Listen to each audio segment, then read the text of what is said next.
This is a fun time for Provo right now. We're being recognized nationally for things like Forbes magazine recognizing us as the #1 place in the entire United States for business and careers. This last week I was recognized as the #1 volunteer city in the entire United States for the 7th year in a row. We were recognized as the most optimistic city this year in the entire United States. Our downtown was rated the #1 downtown, #1 livable downtown in the entire United States. And so clearly as a leader you say, well, how is this happening? Because we want to keep this momentum going.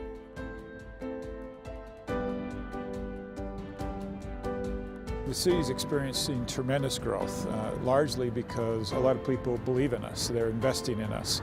We've not had a large increase in numbers of residents, but we have had a tremendous influx in business and investment in our city. There are many things that we would attribute to the success of Provo.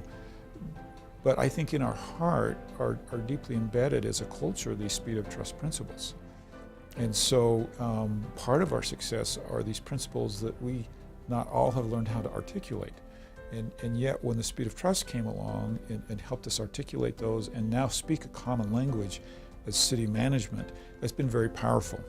And some of these things that are deep in our heart that we know about are actually then bubbling up and actually becoming more real.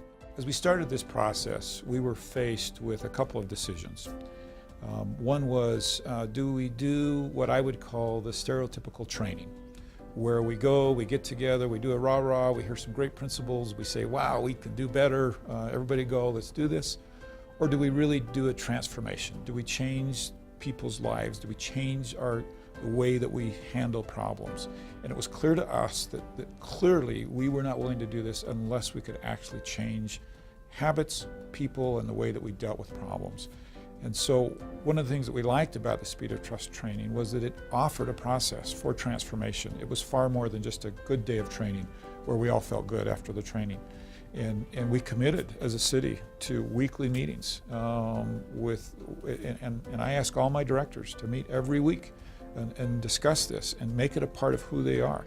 And we're seeing results because of that. People are actually changing now the way they confront problems and confront each other. And to me, that's made all the difference. Teaching us how to apply them and use them in our lives is really so critical. And as part of, we talked about just that lubrication on the gears of a city that help us be that much better. And so clearly the Speed of Trust has impacted us and how we're seen by our neighboring cities and really the world in Provo, and we're grateful for that. Hi, I'm Mayor John Curtis, and welcome home.